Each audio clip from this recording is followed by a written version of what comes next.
Donc, aujourd'hui, on va commencer par notre TD. On a ensemble un TD, un cours. Donc, le cours, ça sera sur la brucellose et le TD. Donc, c'est un truc qui est de pratique, qui est généralement facile pour le diagnostic d'un praticien. Donc, on va voir l'ictère fébrile. Donc, il faut savoir que c'est une situation qui est assez fréquente. Donc, sur le plan clinique, donc c'est un motif qui est fréquent de consultation. Le diagnostic, il est cliniquement aussi, il est facile. Les étiologies, elles sont nombreuses. Il faut savoir que quand il s'agit d'une étiologie infectieuse, ça devient une urgence thérapeutique. Il faut commencer le traitement rapidement. Alors, comme vous savez, ces deux photos, c'est les photos d'un ictère. Donc, l'ictère, c'est quoi? C'est une coloration qui est jaune de la peau et des conjonctives. Comme vous voyez ici dans la deuxième image. Donc, généralement, qui est... Oh, un peu cher, c'est dû généralement à l'accumulation dans les pigments et les muqueuses de ce qu'on appelle le pigment biliaire. دكتور، Oui, ما نشوفوا حتى إيماج. ماكوش تشوفوا في الكتاب ماكوش Oui, تشوفوا malheureusement. لا ماشي ça c'est pas partagé انا عندي ça c'est كثير partagé أنا نشوفوا، نو أنا غير نشوفوا ايه اكو لي شفتوا بون دوسي هذا ما كان.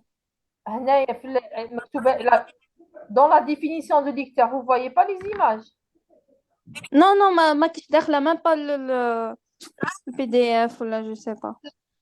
bon استنى بدك نعاود نشوف patientez là ما vous voyez pas gars ni l'écriture ni والو le cours vous le أنا voyez غنشوفوا pas غير لي فيشي هذا ما كان. ah d'accord classe انا ما انا c'est d'accord on va régler ça.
سي بون دوكا نقدروا نشوفوا. Ah, donc à côté du fond, ah, très bien. وي ميرسي. Ouais, ça.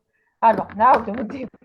Donc, on va voir l'ictère. Aujourd'hui, c'est l'ictère fibrile. On va s'intéresser à une entité particulière de l'ictère. Donc, l'ictère fibrile, qui m'a comme tout à l'heure, donc c'est un motif de consultation quand même qui est assez fréquent. Il faut savoir, quand on a un ictère fibrile, il faut savoir que c'est une urgence thérapeutique. Donc, c'est-à-dire qu'il faut commencer le traitement rapidement. Donc, le diagnostic, on peut le faire facilement. On va voir comment. Et les étiologies, elles sont nombreuses, notamment les étiologies infectieuses. Donc, je pense à que tu faut donc à la photo. Donc, l'ictère, c'est quoi? C'est une coloration qui est jaune de la peau et des conjonctives, qui est due à l'accumulation des pigments. Dans les pigments et dans les muqueuses de ce qu'on appelle les pigments biliaires, c'est la bilirubine qui est présente en excès dans le sang. Chaque être humain, il a cette bilirubine, mais quand elle dépasse un certain seuil, c'est-à-dire quand elle dépasse 17 micromoles, donc là, on commence à parler soit d'un subictère quand elle dépasse les 20, soit d'un ictère franc quand ça dépasse les 50 micromoles par litre. Donc ça, c'est un rappel physiologique. Après, vous allez le voir physiopathologique à tête reposée. Comment ça se produit généralement cette hyperbilirubinémie qui est conjuguée ou là, qui est directe et indirecte. Donc là, généralement, ça commence par l'hémoglobine et l'hémoglobine qui va se dégrader, qui va donner donc le fer, la globine, etc., pour arriver à l'élimination de cette bilirubine généralement par voie hépatique. et elle va terminer dans le côlon. Donc, ça, c'est sur le plan physiopathologique. Il faut savoir qu'on a deux types d'ictères qu'il faut connaître. On a l'ictère à bilirubine libre ou non conjugué. Donc là, c'est une hyperproduction de la bilirubine. Et elle se fait par hémolyse, c'est-à-dire par la destruction des globules rouges. Et on a un deuxième mécanisme, c'est un défaut de la glucoconjugaison. Donc, c'est-à-dire on a une anomalie génétique qui se voit dans certaines maladies comme le Gilbert, comme le Crigler-Najjar ou iatrogénie, c'est-à-dire les médicaments. Donc, deuxième entité, c'est l'ictère à bilirubine conjugué. Là, c'est dû à un trouble de l'excrétion et ou de la sécrétion biliaire. C'est-à-dire là, on parle d'une cholestase qui est soit intra- ou extra-hépatique. Donc, l'intra-hépatique, c'est les hépatocytes qui sont les cellules hépatiques qui sont atteintes ou bien atteintes de la voie biliaire intra-hépatique. Et la cholestase extra-hépatique par une obstruction de cette voie biliaire, mais c'est une voie, l'obstruction, elle se fait par des voies biliaires extra-hépatiques. Cette cholestase qui est extra-hépatique, généralement, on la trouve dans les lithiases vésiculaires, dans les néoplasies de la voie biliaire ou bien néoplasie pancréatique, etc. Donc, concernant l'ictère d'origine infectieuse, donc soit c'est un ictère, donc on a vu la première physiopathologie, c'est plus pour les ictères en général. Sur le plan infectieux, là, on va s'intéresser soit à l'ictère à bilirubine libre qui est dû à une hémolyse, ou bien l'ictère à bilirubine conjuguée qui est dû à une cholestase hépatique ou bien obstacle des voies hépatiques, plutôt extra-hépatiques, c'est-à-dire une cholestase extra-hépatique. Donc, il faut savoir que la fièvre, elle peut se voir au cours d'un ictère qui n'est pas d'origine infectieuse. Par exemple, quand on a une néoplasie, un cancer, les maladies auto-immunes comme un lupus ou autre chose, les hémolyses non infectieuses, là, elle peut se manifester par la fièvre. C'est vrai que la fièvre, elle peut être un fil conducteur, mais il ne faut pas tomber dans le piège des hémolyses, des néoplasies et des maladies auto-immunes. Comment on va faire pour notre diagnostic? Premièrement, il faut toujours identifier les situations d'urgence, c'est-à-dire, donc, est-ce qu'on a des signes de défaillance multiviscérale? Est-ce qu'il y a une hypotension, un pouls qui est accéléré, une oligoanurie? Recherchez toujours les signes d'une insuffisance hépatocellulaire, c'est-à-dire les hémorragies, une atrophie hépatique, les angiomes stellaires. Donc, c'est très important de rechercher tout ça. Les signes d'une encéphalopathie hépatique, c'est-à-dire les troubles psychiatriques généralement, les troubles du comportement, toute manifestation neurologique qui ne peut pas être expliquée. Donc, il faut la rattacher à cet ictère. Et bien sûr, les signes d'hémolyse, c'est-à-dire rechercher la pâleur cutanéo-muqueuse qui est intense avec tachycardie, une splénomégalie, c'est plus la tachycardie qui est un signe d'intolérance. Donc, il faut connaître 4 situations d'urgence. Il faut connaître l'angiocolite. Donc, l'angiocolite, qu'est-ce qu'on doit rechercher? Bon, il faut faire une échographie abdominale, bien sûr. Là, on a un tableau d'ictère avec douleur abdominale. Donc, douleur abdominale de l'hypochondre droit avec une fièvre, généralement frisson, l'ictère qui est intense. Recherchez toujours une lithiase de la voie biliaire ou des antécédents d'une cholécystectomie qui est récente. Là, il faut toujours commencer avec une antibiothérapie en urgence et proposer le patient à la chirurgie.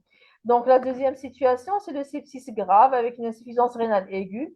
Là, rechercher les germes grammes, les bacilles, les grammes négatifs, les anaérobies, la leptospirose. Donc, rechercher toujours une porte d'entrée et commencer une antibiothérapie rapidement. Les hépatites fulminantes, là, c'est une urgence qui est vitale. Donc, il ne faut pas passer à côté. Donc là, on a d'emblée un tableau d'insuffisance hépatocellulaire.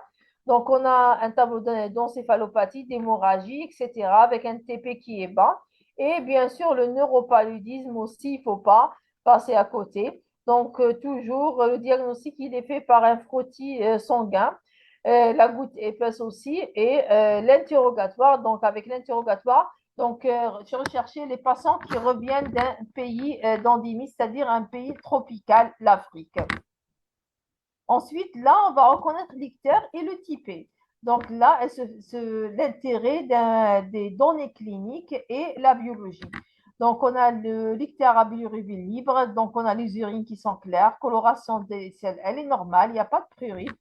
Le bilan biologique qui est normal, c'est-à-dire le bilan hépatique qui est normal, azat, alat, mais on a une hyperbilirubinémie qui est libre. Ensuite, on a les ictères à bilirubine conjugués. On a des urines qui sont foncées, des selles qui sont décolorées, voire blanchâtres, imprurites. Et on aura une cytolyse et une cholestase avec une hyperbilirubinémie qui est conjuguée.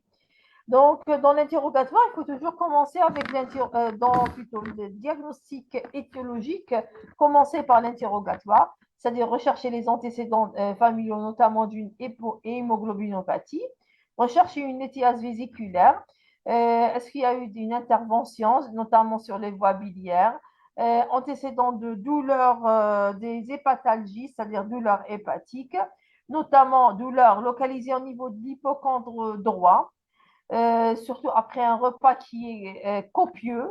Il y a eu une notion de prise médicamenteuse. Le doliprane, il est très dangereux avec les INS. Des professions à risque comme les mineurs, les égoutiers, etc. Ensuite, aussi, est-ce qu'il y a eu un avortement, accouchement? Là, c'est pour rechercher s'il y a eu une porte d'entrée qui peut nous orienter vers un sepsis, qui est la deuxième urgence qu'on a citée. Ensuite, le caractère de l'ictère, est-ce qu'il y a eu des signes d'appel, le début aigu, progressif, les circonstances, l'évolution, association avec d'autres signes, etc. Est-ce qu'il y a une notion d'amaigrissement, d'altération de l'état général? Ensuite, on a l'examen clinique, toujours commencer par l'inspection. Donc, il faut toujours voir l'intensité de l'ictère. Donc, on peut avoir une simple pâleur subictère jusqu'à avoir un ictère très franc. Rechercher une CVC, c'est-à-dire une circulation veineuse collatérale, le prurite, une distension abdominale par des varices, la pâleur cutanéo-muqueuse, les angiomes cellulaires qui sont les signes d'une insuffisance hépatocellulaire. Ensuite, on va voir l'état du foie. Donc, si on peut le palper, s'il y a une splénomégalie associée qui va nous orienter vers une hypolyse, l'acide aussi qui va nous orienter vers une cirrhose. Et ensuite, c'est la vésicule. Elle est comment? Si on a une grosse vésicule, là, il faut rechercher généralement cancer de la tête du pancréas. Ensuite, la formule pour la biologie, toujours un bilan standard, la formule, rechercher une anémie hémolytique. S'il y a une hyperleucocytose qui peut nous orienter vers une lithiase de la voie biliaire principale, hyperiosinophilie, leucopénie, etc. Les transaminases qui sont généralement élevées dans les hépatites aiguës, virales. Les phosphatase alcalines, les gamma-GT, donc aussi qui sont élevées dans les ictères cholestasiques. D'autres orientations, examens biologiques, donc qui vont être orientés selon qu'est-ce qu'on a trouvé dans le bilan initial et l'interrogatoire. Donc, le fer sérique, le taux de réticulocytes, dans un but de nous orienter vers une hémolyse, le PP, voir l'albumine. Donc, l'albumine, s'il est diminué, donc là, il faut rechercher une insuffisance hépatocellulaire, une gamma-GT. Généralement, ça va nous orienter vers une hépatopathie chronique, les sérologies ABC, les marqueurs d'auto-immunité, le dosage de la alpha-phytoprotéine. Là, c'est un marqueur tumoral qui va nous orienter vers une néoplasie du foie, surtout s'il y avait une histoire de cirrhose, il y a eu une transformation maligne. Ensuite, on va compléter par la morphologie, c'est l'échographie abdominale. Donc, elle va nous permettre de voir les voies biliaires intra- et extra-hépatiques, l'état du foie, il est comment? Est-ce qu'il y a des nodules? Est-ce qu'il y a une hépatomégalie? Etc. Est-ce qu'il y a une stéatose? Les vésicules, la vésicule pardon, biliaire, le pancréas. Bon, concernant le pancréas, sachant que c'est un organe qui est profond, donc sa visualisation, elle est très difficile. Mais quand on a une personne qui est maigre, qui n'a pas beaucoup de gaz, donc on peut visualiser une partie du pancréas. Et aussi rechercher s'il y a une acide, s'il y a des adénopathies, une splénomégalie, etc. Donc, on va commencer par les ictères fibriles, maintenant les étiologies, hein, à bilirubine libre. Donc là, toujours rechercher les signes d'hémolyse, c'est-à-dire une anémie, le taux de réticulocytes et le LDH qui sont élevés, une haptoglobine qui est effondrée et une hémoglobinurie.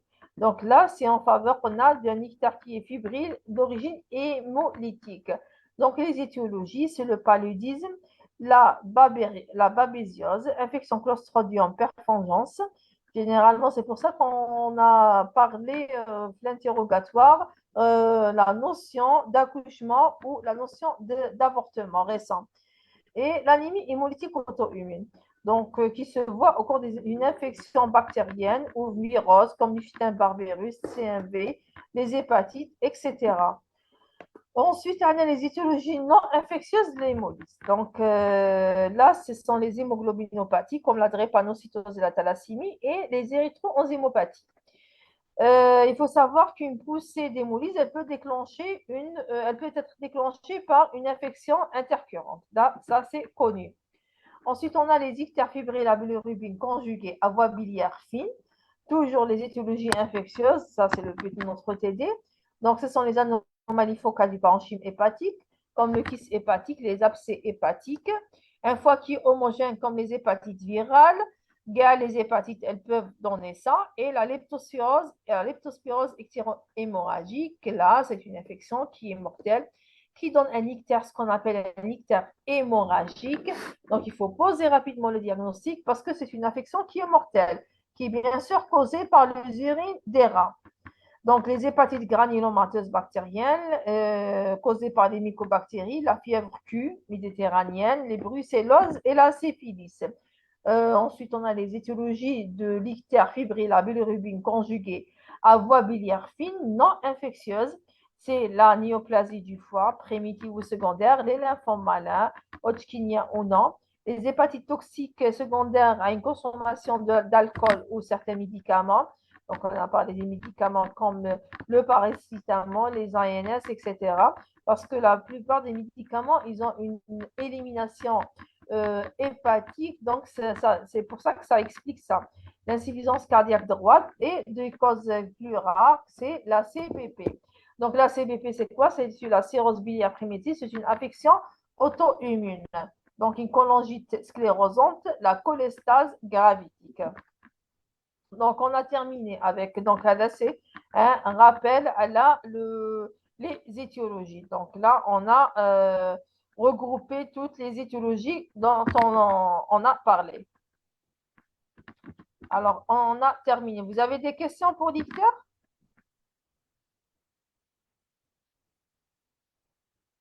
Est-ce qu'on peut entamer le cours, le deuxième cours?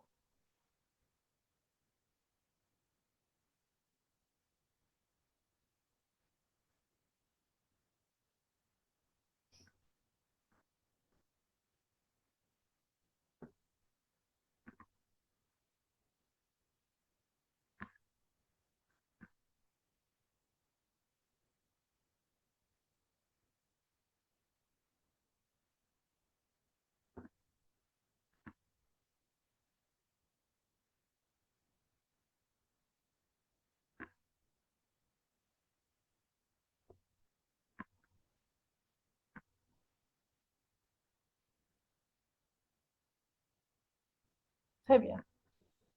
Alors, le deuxième cours, donc, bon, elle a étudié ça, c'est notre cours, donc c'est la brucellose. Donc, la brucellose, c'est une maladie quand on trouve des cas qui ne sont pas négligés en Algérie. Donc, on va voir la consommation généralement de lait cru, de fromages qui ne sont pas stérilisés. Donc, c'est pour ça que ça explique qu'on trouve encore des cas de brucellose en Algérie. Donc, donc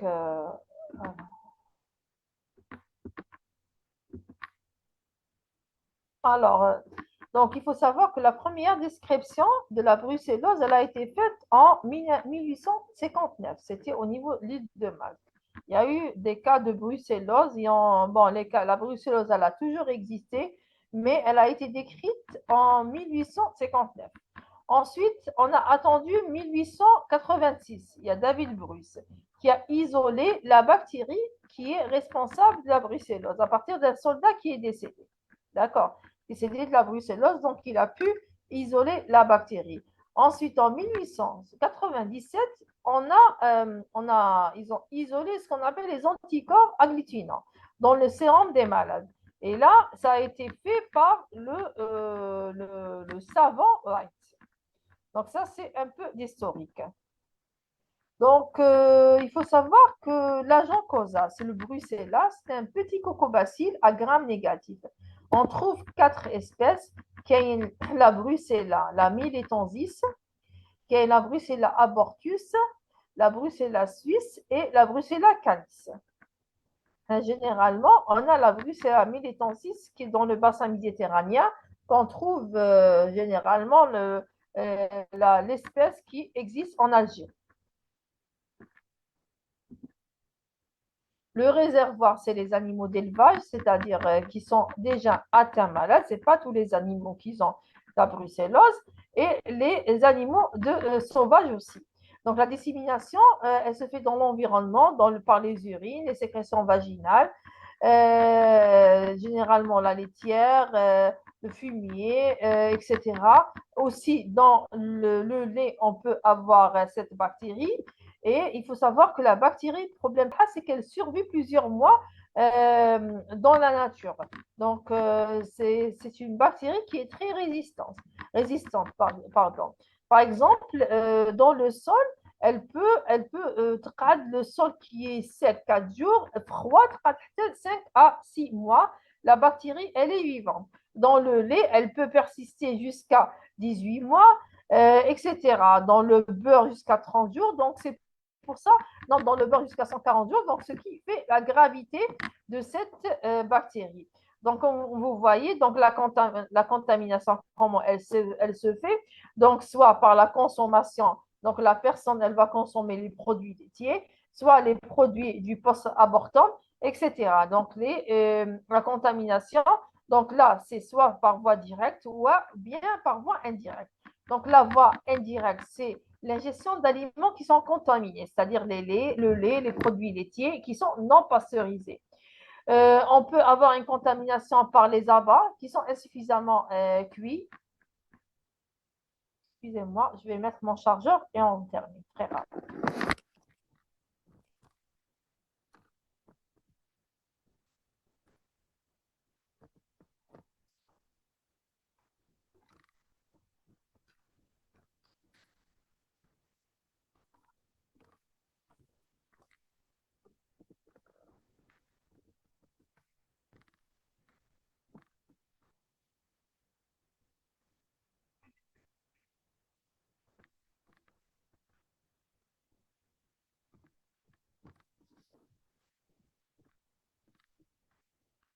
Alors, on termine. Donc, on a la contamination soit par voie indirecte ou bien par voie directe, c'est-à-dire un contact qui est par voie cutanée ou par les muqueuses.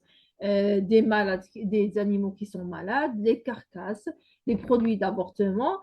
Les professionnels qui sont exposés ce sont généralement les éleveurs, les vétérinaires, les ouvriers d'abattoirs, les boucheries aussi. Ou bien on peut avoir une autre voie de contamination, c'est l'inhalation de poussière de litière, d'aérosols contaminés dans les laboratoires, les abattoirs, etc. Donc là, c'est pour voir à peu près l'endémie, elle est comment. Il faut savoir que l'Algérie, elle est là, donc dans le rose.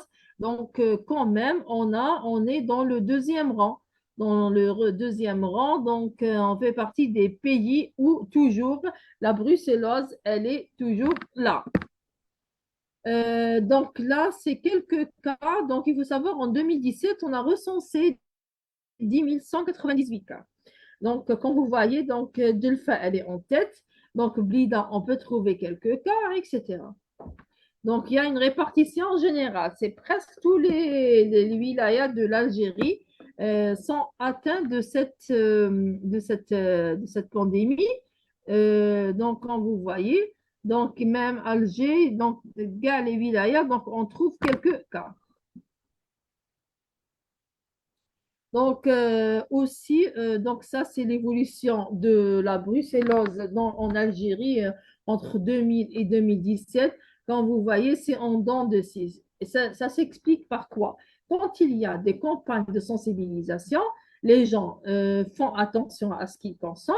Quand il n'y a pas de campagne, donc les gens, ils oublient, il y a la consommation du béni, tout ça qui se vend dans les marchés et qui ne sont pas pasteurisés. Et là, c'est l'apparition de nouveaux cas. Donc, sur le plan physiopathologique, il faut savoir que la brucellose, elle réalise ce qu'on appelle une bactériémie. Donc, le point de départ, il est lymphatique. D'accord. Donc, ça va évoluer en 4 phases. Donc, la première phase, c'est le point de départ qui est la phase lymphatique. Et là, c'est l'incubation, une incubation qui est silencieuse. Ensuite, on a la phase bactériémique. Donc là, il y aura une positivité des hémocultures et l'apparition des anticorps. Ça, c'est le pic de l'infection aiguë. Ensuite, on aura la phase de focalisation qui est marquée par l'apparition de localisation secondaire. C'est la phase subaiguë ou l'infection subaiguë. Et ensuite, la dernière phase, c'est la chronicité. Donc, c'est des signes qui sont subjectifs. On aura ce qu'on appelle d'autres localisations et une réaction d'hypersensibilité qui est retardée. Donc, sur le plan clinique, on a la primo-invasion, on a la brucellose focalisée secondaire et la phase tertiaire qui est ou chronique. Donc, concernant la brucellose aiguë septicémique, l'incubation à peu près, c'est 1 mois, entre une semaine à 1 mois. Donc, le début, il est insidieux. Généralement, le patient, il va se ressentir, c'est comme une grippe. Donc, il y aura un malaise général avec une fatigue, des courbatures, une asthénie. Là, ensuite, il y aura la phase d'état. La phase d'état, c'est la triade classique. Donc, on aura une fièvre, des sueurs et des algies. Donc, la fièvre, c'est ce qu'on appelle une fièvre ondulante. C'est-à-dire, c'est une fièvre qui va augmenter par palier de 0,5 jusqu'à atteindre 39 degrés.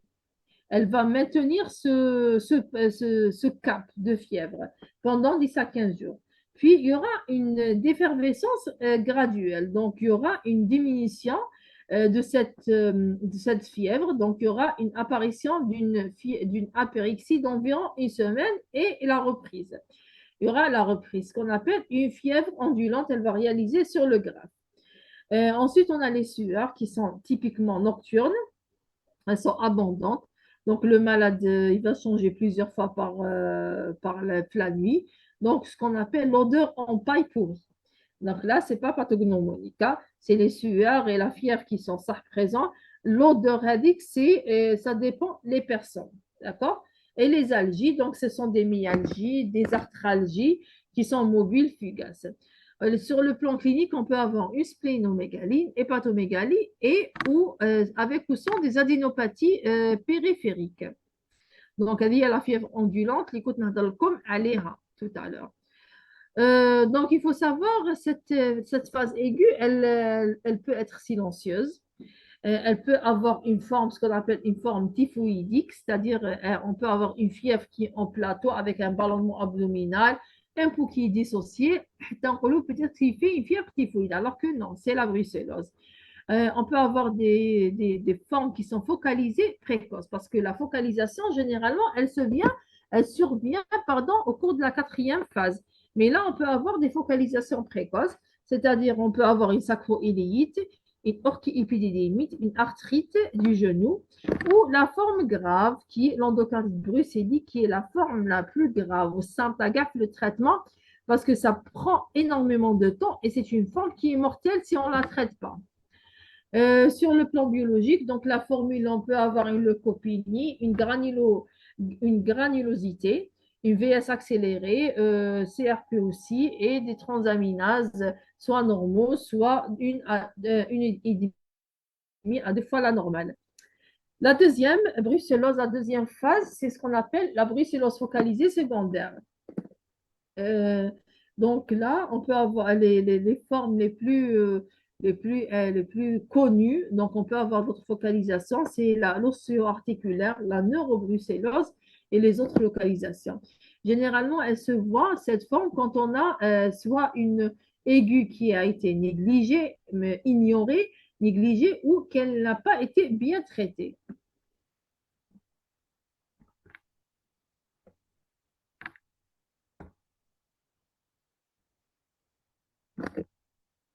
Alors, on va commencer par l'ostéo-articulaire, le tableau d'une spondylodécite. Donc, il va concerner l'étage lombaire, dorsal, cervical. On peut avoir une infection vertébrale subaiguë ou chronique, des douleurs spontanées, des raideurs, des contractures. La radio peut être normale, hein. C'est pas donc la radiologie. Elle peut nous orienter dans certains cas, mais pas toujours, hein. TDM et l'IRM. Donc, on peut avoir des lésions osseuses, des abcès, surtout paravertébrales, et la scintigraphie qui va nous montrer l'hyperfixation. Donc, le tableau d'une spondylodicite aussi. Là, c'est la scintigraphie qui va trouver cet aspect d'hyperfixation.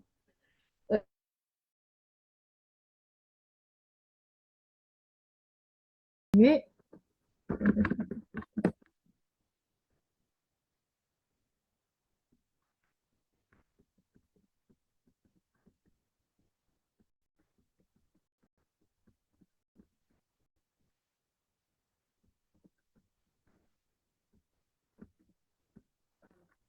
est-ce que vous m'entendez?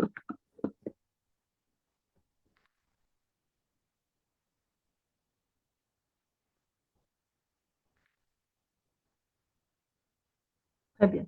Donc là, toujours dans les formes brucellose, on a ostéo-articulaire. Donc, on peut avoir une sacro-iliaque, atteinte sacro-iliaque, atteinte oxofémorale, une gonarthrite, une polyarthrite bruxellienne, l'atteinte des acromioclaviculaires, ou on peut avoir des oscites qui sont pures.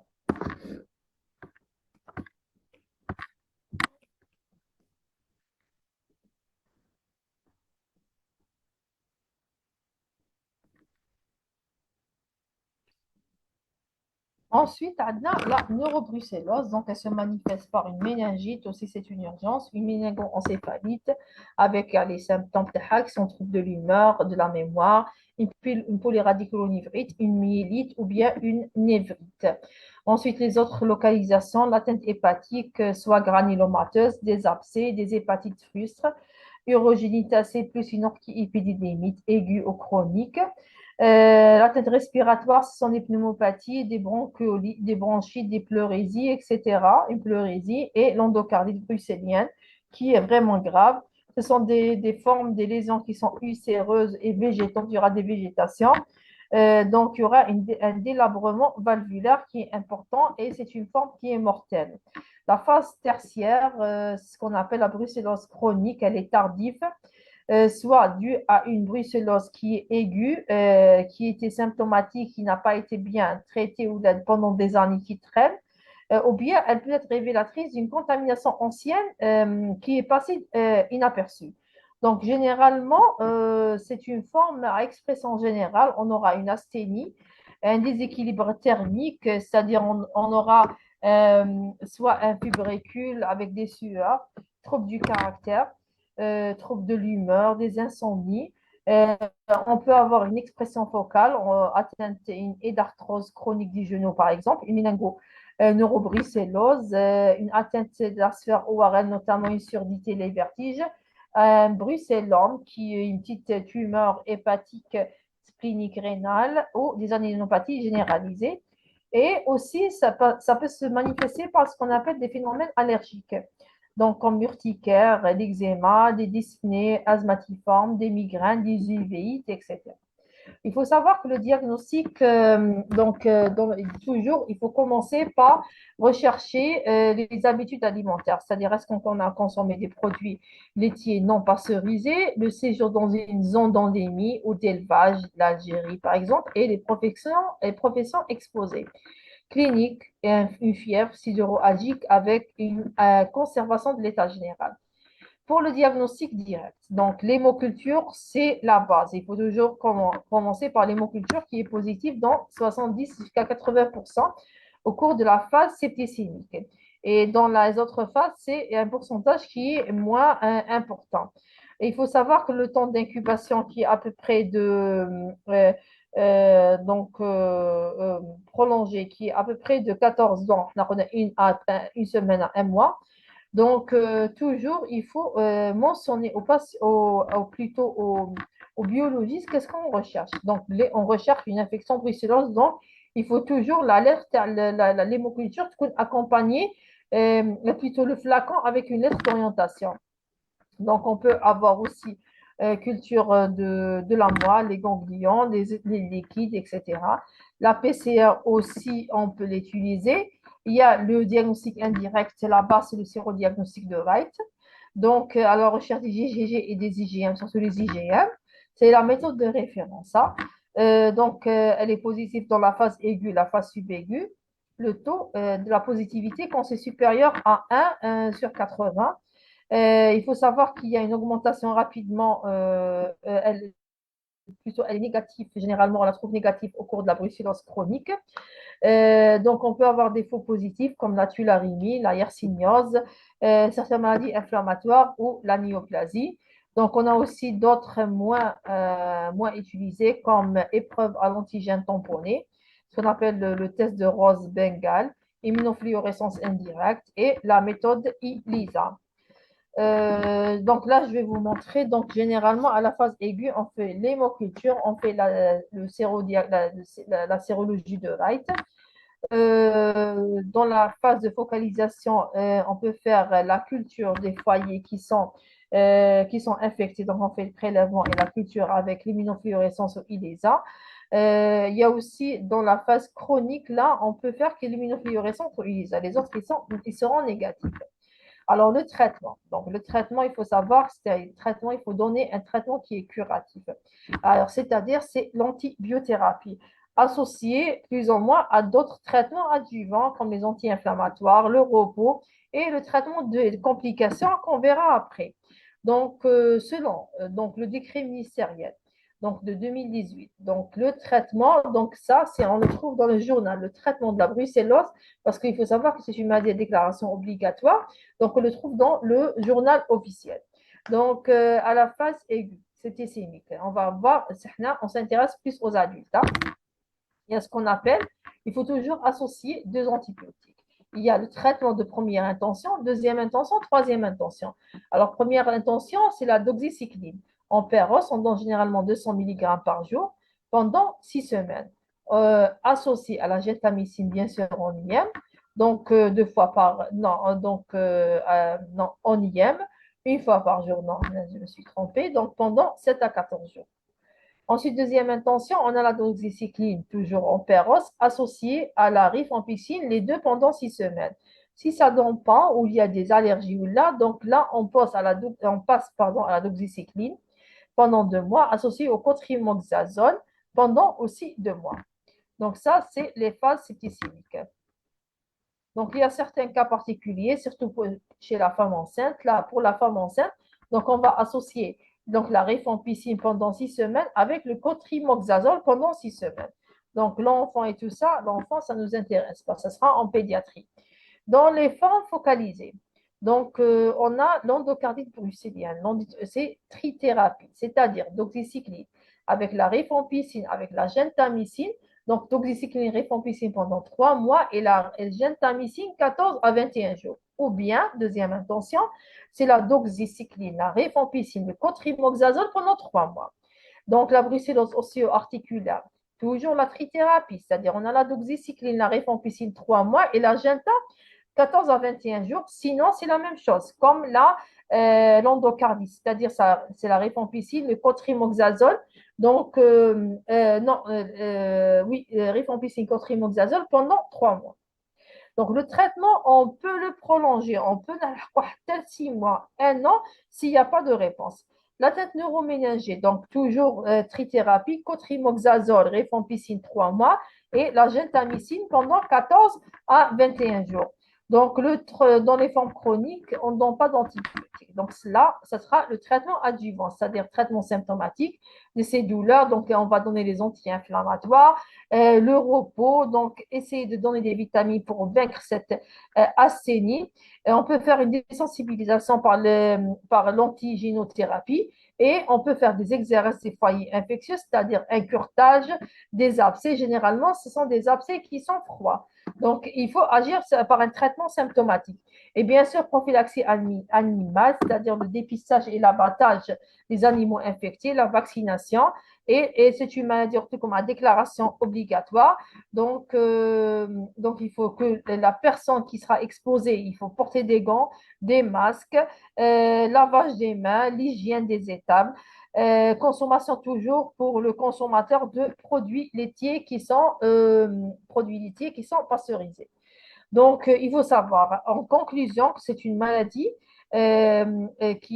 qui atteint l'être humain et l'animal. Les complications qu'elle entraîne, elles sont graves. Son traitement, généralement, c'est un traitement à long terme. C'est une maladie infectieuse à déclaration obligatoire qu'on peut convaincre par la prophylaxie. Donc, et il n'y a pas de vaccination à ce jour. Et je vous remercie. Est-ce que vous avez des questions? Hmm.